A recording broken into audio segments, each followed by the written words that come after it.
Hola, soy Rocío Carmona, soy psicóloga y mediadora, experta en salud y género. Hoy vamos a hablar de las emociones, de cómo las emociones nos movilizan, para bien o para mal en otras ocasiones. Por eso es tan importante conocerlas. Vamos a hablar un poquito de ellas.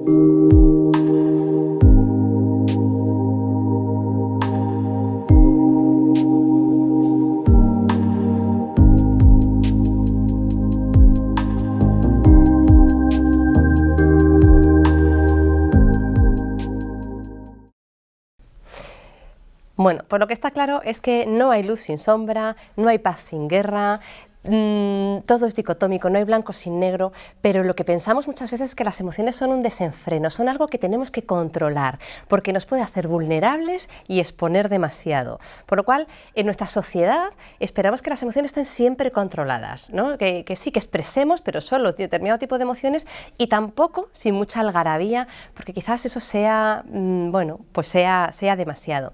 Pensad, siempre hablamos de las cuestiones de género, pensad en una mujer que exprese con contundencia, con carácter, probablemente se le juzgue y se le diga cosas que jamás se le dirían a un hombre, como la de, estás histérica, estás loca, ¿tienes la regla?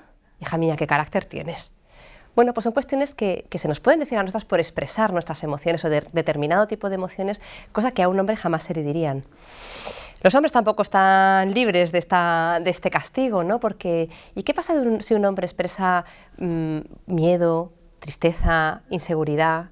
Pues que enseguida se le va a juzgar de, hijo mío, eres una nenaza, una niñata, eres un blandito. También se le va a juzgar porque no debería de expresar esas emociones, ¿vale? Entonces, por eso intentamos eso, que no se nos noten, ¿no? Controlar, inhibir, porque en esta sociedad se supone que es que todo tiene que ser happy flower, ¿no? Todo tiene que ir estupendo, todo está bien, todo es maravilloso, y no es cierto. Hay cosas que me cabrean, hay cosas que me hacen sentir mal, hay cosas que me dan muchísima pena, hay cosas que me movilizan por dentro, e identificar estas emociones es imprescindible para luego saber gestionarlas.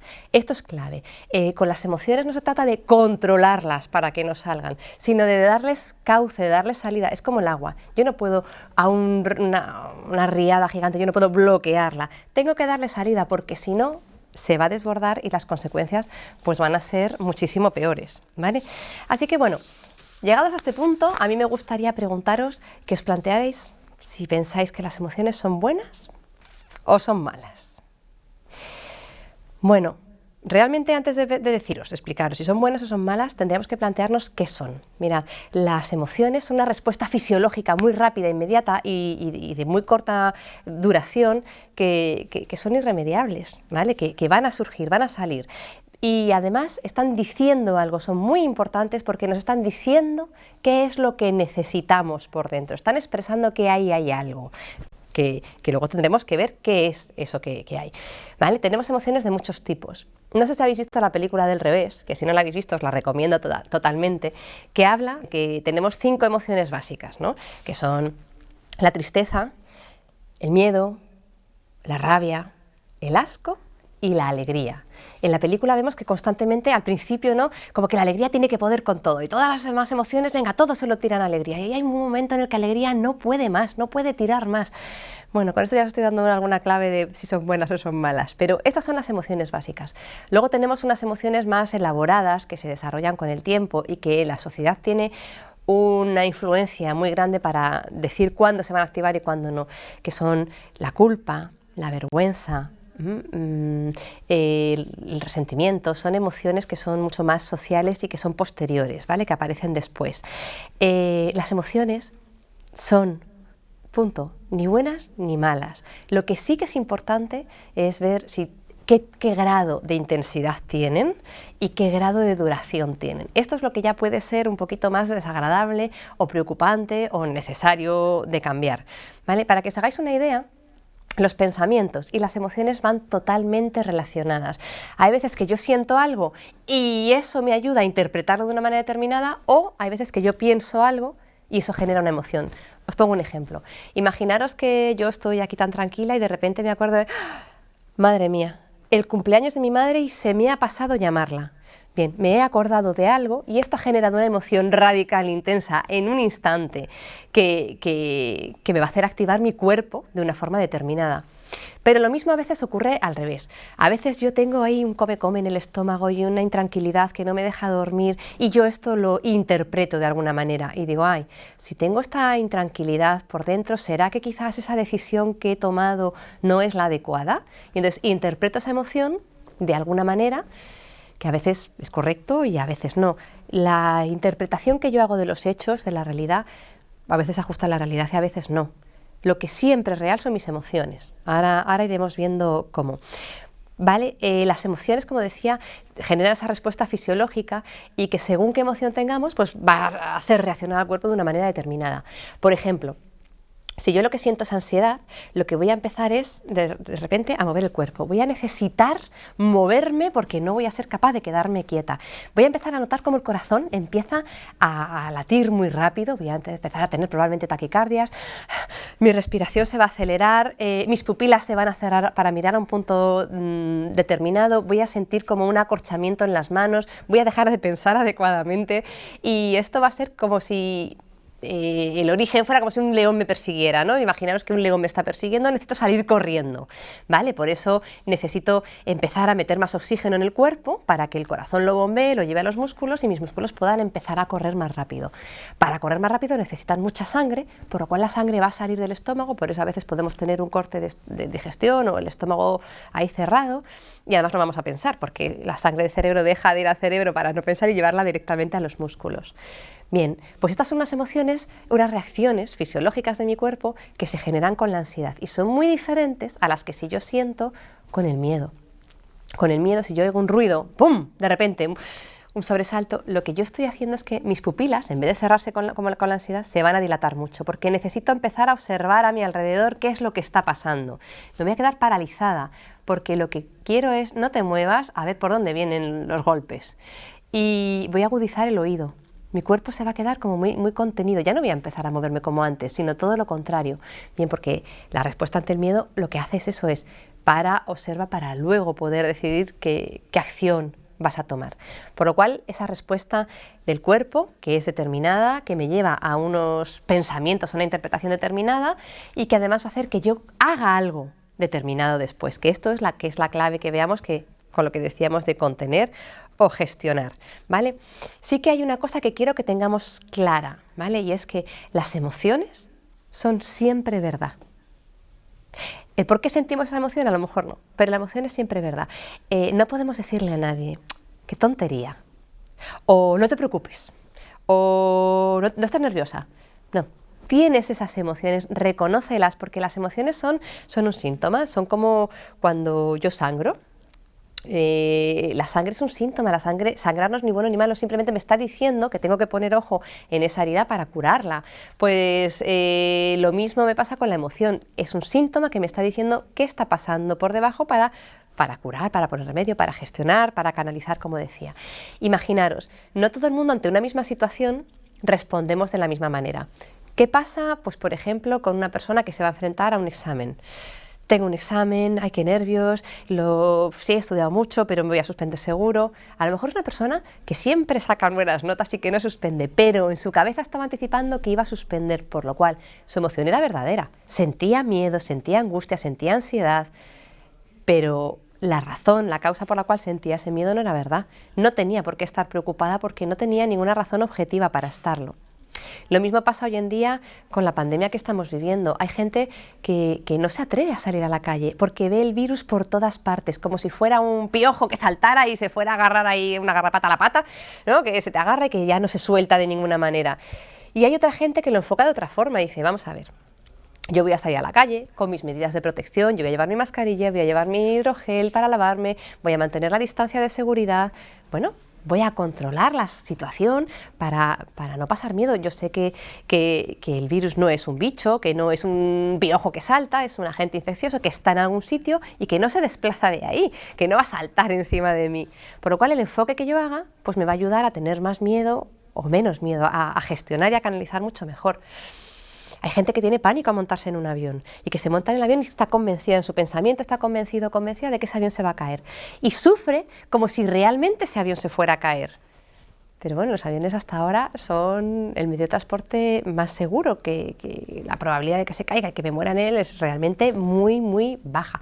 Existe la posibilidad de que todo eso pase, pero la probabilidad de que pase es muy bajita. Y esto es súper importante que lo tengamos en mente, pues para ajustar el enfoque, el pensamiento, pensar que la cámara es, la cabeza es como una cámara de vídeo, que en lo que yo enfoque eso es lo que voy a ver. Por lo cual, vamos a salir de un enfoque muy limitado y muy concreto a mirar con perspectiva y con amplitud, ¿vale? Mirar, las emociones, esos son síntomas, pero no son certezas. Como os decía, yo puedo estar dándole vueltas a una decisión, me quiero separar o no me quiero separar, venga, me voy a separar. Y estoy con el intríngulis y con la ansiedad y... Bien, pero tener esa ansiedad no significa que me esté equivocando. Significa que es normal, que me estoy enfrentando a una vida nueva, a un proyecto de vida radicalmente distinto y que eso me va a generar intranquilidad. Pero fijaros con lo que os preguntaba, si la ansiedad es buena o es mala, o las emociones son buenas o malas, son necesarias, porque un poquito de ansiedad, un poquito de miedo me va a dar la energía suficiente para prestar atención, ¿vale? Las personas que no tienen miedo mueren pronto. Es muy probable que mueran pronto, porque y esto tiene mucho que ver con el género. A los hombres que se os censura la capacidad de sentir miedo, ¿no? que se os castra esa capacidad de sentir miedo, pues demuestra que los hombres, o sea, es una razón que demuestra que los hombres tienen más probabilidades de morir que las mujeres por causas no naturales en un rango de edad muy grande, que va entre los 17 y los 34 años aproximadamente. Más razones de morir precisamente por no escuchar al miedo. Tener un poquito de miedo, tener un poquito de ansiedad hace que yo me ponga las pilas, ¿no? Si yo tengo ese examen del que os hablaba, está muy bien que yo tenga un poquito de inquietud para ponerme las pilas y prepararme el examen. Si yo tengo una entrevista de trabajo, pues ese nerviosismo va a hacer que yo me prepare la entrevista, que yo mire mi currículum, que yo piense en las preguntas que me van a hacer para el día siguiente, por lo cual me va a motivar la energía de motivación, de impulso, de acción.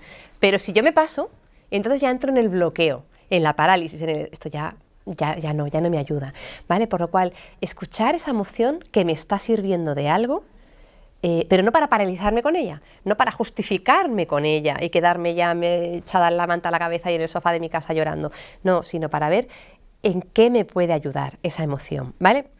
Lo que os decía, por cuestiones de género, los hombres y las mujeres nos educan en las emociones de una manera muy distinta. Los hombres, pues eso, no pueden, como decíamos, no pueden mostrar el miedo, no pueden mostrar la inseguridad, pues tienen que ser fuertes y valientes. Sin embargo, hay una emoción que tienen que demostrar con contundencia.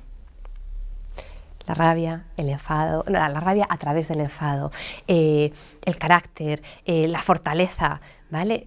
¿Por qué no pueden mostrar las emociones de tristeza? ¿Os suena la frase esa de que los chicos no lloran? ¿Verdad? Los chicos no lloran, no pueden llorar. Esto es muy grave, porque esto hace que los chicos no conecten, no escuchen ese síntoma, esa vocecilla que les está diciendo algo y que les obliga a hacer algo. Mirad, en los institutos, en los talleres que yo hago, cuando hablamos de las emociones y las cuestiones de género, siempre les digo lo mismo, digo, a ver chicos, ¿qué tenéis que decirle a un amigo para conseguir de él lo que queráis? ¿Y sabéis qué es? No hay huevos.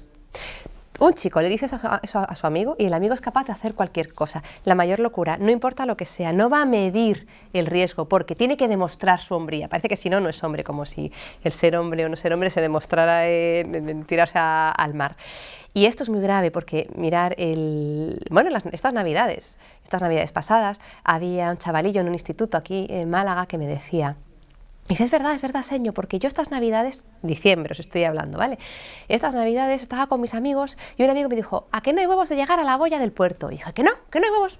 Y se tiró sin pensarlo. Diciembre, frío, olas. Y además, ¿sabíais qué? Que además había bebido alcohol. O sea que, vamos, el cuadro perfecto casi que para no volver. El chico llegó porque el chico sí que sabía medir su capacidad para llegar hasta allí, pero no había medido la capacidad de vuelta. Total, que cuando llegó a la boya le entró una angustia y un pánico que no veas y se quedó ahí aferrado que no era capaz de volver. Tuvo que ir un amigo a salvarle y a rescatarle. Esto tiene mucho que ver con la supervivencia y la vida y la esperanza de vida de los chicos. Ayer yo iba por el paseo marítimo de Benalmádena, de donde yo soy, y había una cuesta muy grande y había un niño que no tenía más de 4 años tirándose en una motito de estas de plástico con las ruedas anchas, embalado hacia abajo. Y el niño se lo estaba pasando pipa, porque es verdad que ese juego o esa acción genera mucha adrenalina, y la adrenalina es súper estimulante para el cerebro, es una droga que además es muy adictiva, es natural, pero no deja de ser una droga en el cerebro que es muy adictiva. El niño se lo estaba pasando pipa, pero si ese niño se cae, bueno, pues lo menos que le puede pasar es dejarse una marca en la cara y en el cuerpo para toda la vida. Eso es lo menos que le puede pasar, por lo cual un poquito de adrenalina, un poquito de estímulo siempre es muy bueno, pero siempre tenemos que medir hasta qué punto para no pasarnos, ¿vale? Y esto es una cuestión de género masculino que yo cuando siempre les digo a los chicos, digo, mirad, para mí un chico, un hombre valiente, realmente es el que se atreve a expresar lo que siente, a darse cuenta de lo que siente y a expresarlo y a escucharlo, porque ese sí es valiente de verdad, ¿no? Entonces es importante eso, tener en cuenta qué estamos sintiendo y qué hacer con esa emoción, no censurar. Fijaros, los hombres consumen mucho más alcohol, consumen muchas más drogas ilegales de acción, consumen muchas más drogas que les permitan pasar a la acción, que les permitan ser fuertes y valientes. En los adolescentes, si un chavalillo tiene que ligar, porque hoy en día seguimos así, y tiene que tomar la iniciativa y le da miedo y le da vergüenza, que es normal, son emociones muy humanas, ¿qué va a hacer? Pues beber para atreverse. O si lo que tiene que hacer es saltar desde lo alto de la roca del pueblo porque es que es lo que más mola, pues ¿qué va a hacer? Pues igual, hacer algo para atreverse. Y lo mismo en el trabajo, pues cuando sean un poquito más adultos, pues van a tomar coca para aguantar, para poder. Por lo cual, hablábamos en el primer programa que las emociones y el género tienen mucho que ver con la salud, ¿no? La expresión de las emociones con la salud mental. Y los hombres tienen más riesgo de morir por suicidio. Y esto tiene mucho que ver con el género. Hay un 75% de personas cuando se suicidan que son varones frente a un 25% de mujeres que se suicidan. Esto tiene mucho que ver con esa falta de conexión con las necesidades, de pedir ayuda, de expresar y decir, esto es lo que siento, ayuda, no soy más vulnerable por ello, soy mucho más valiente.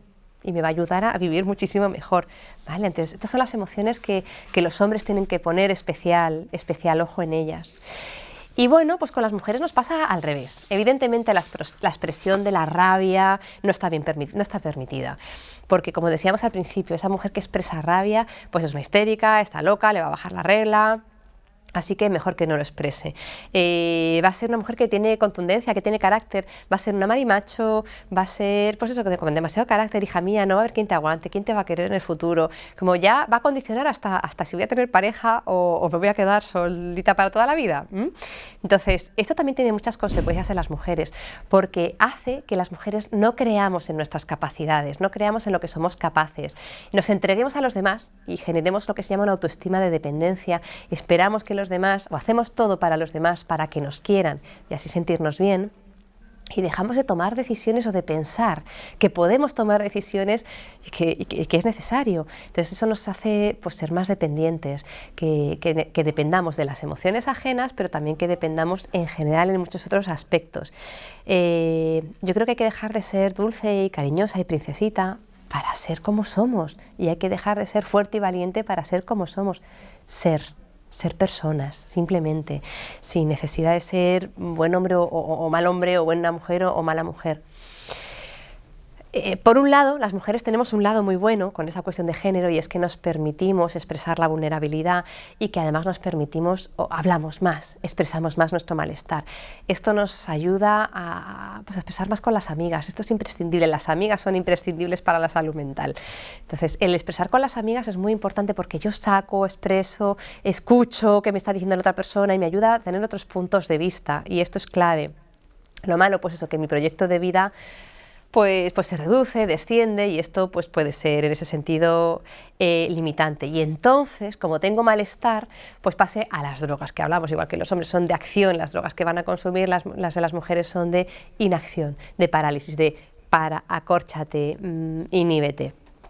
Entonces, bueno, pues esto realmente es grave, ¿vale? Y eso también tiene mucho que ver con la violencia de género. Mirar, os pongo un ejemplo que me pasó hace unos cuantos veranos.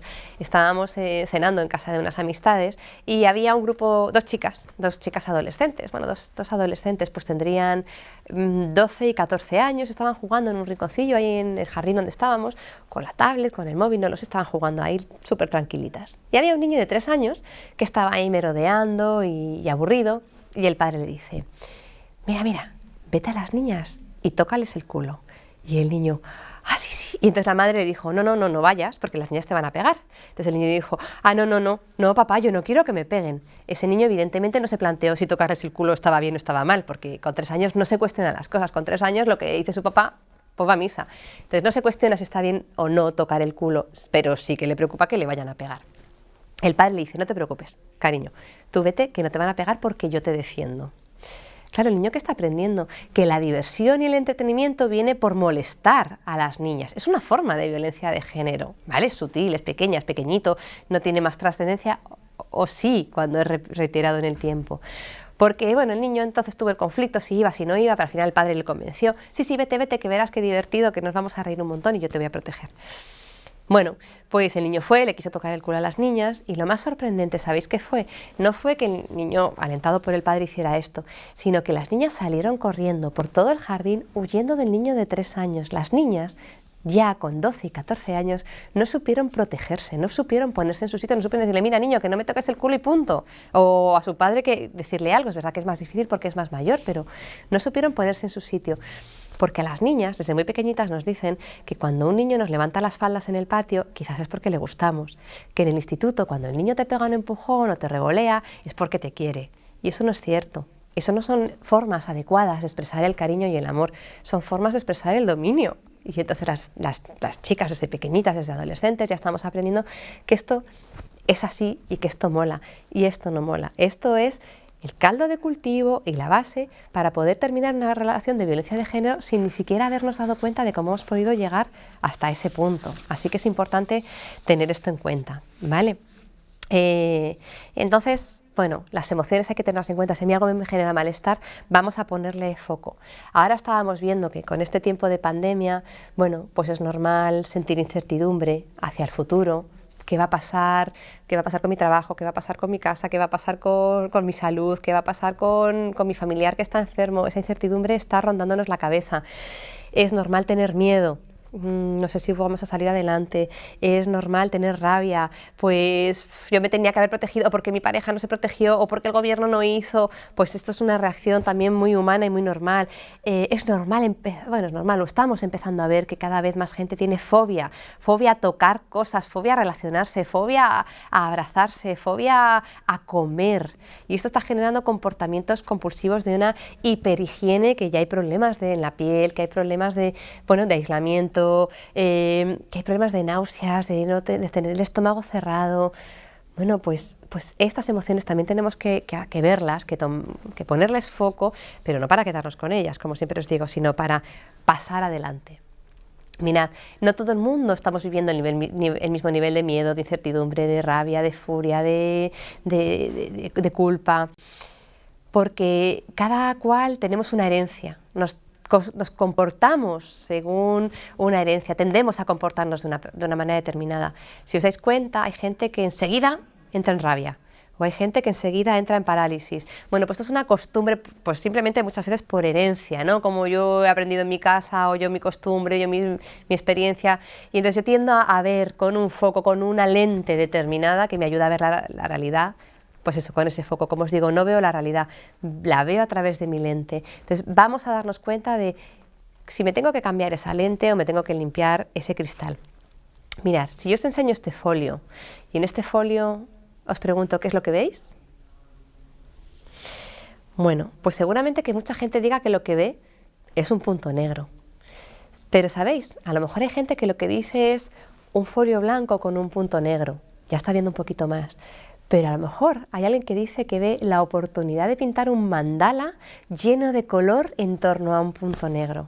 ¿Os dais cuenta cómo la capacidad que yo tengo de enfocar va a hacer cómo yo perciba la realidad y qué emociones vayan a despertarse en mí? Entonces eso es importante, vamos a sacar el foco y a mirar con más distancia, ¿vale?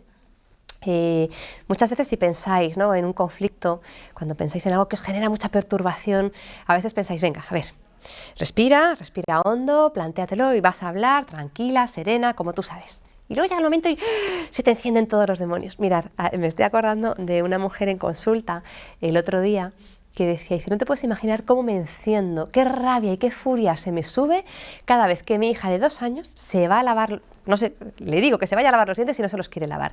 Es que me enciendo y es que haría cualquier cosa.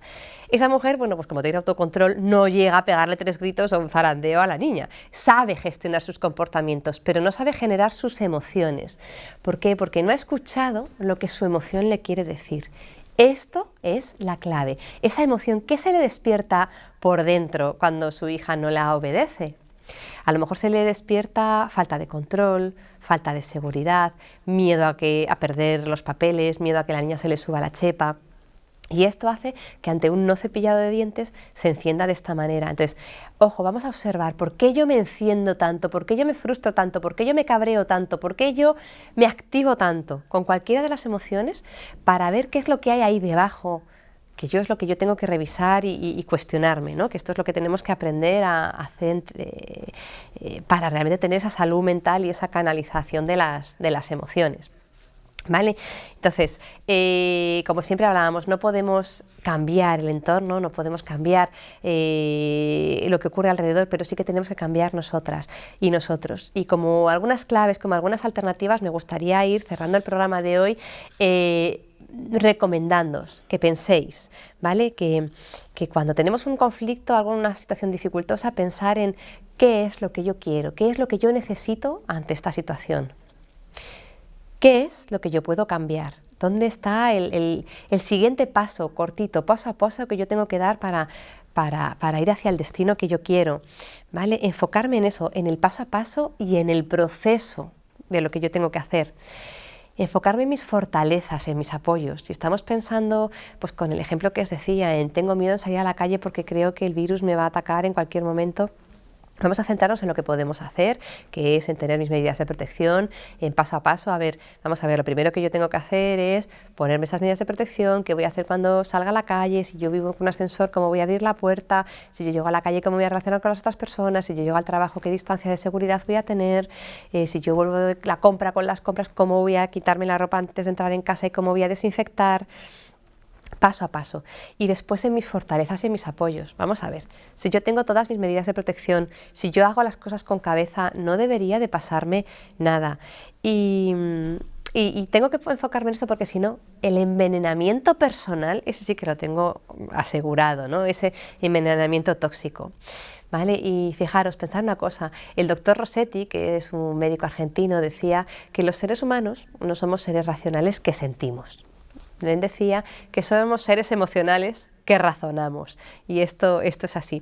Así que os animo a que observéis vuestras emociones, a que las comprendáis, a que las escuchéis para darles salida y así poderos cuidar y por tanto querer un poquito más. Así que os animo a que os cuidéis en vuestras emociones. Y sin más, os espero en el próximo programa, la semana que viene.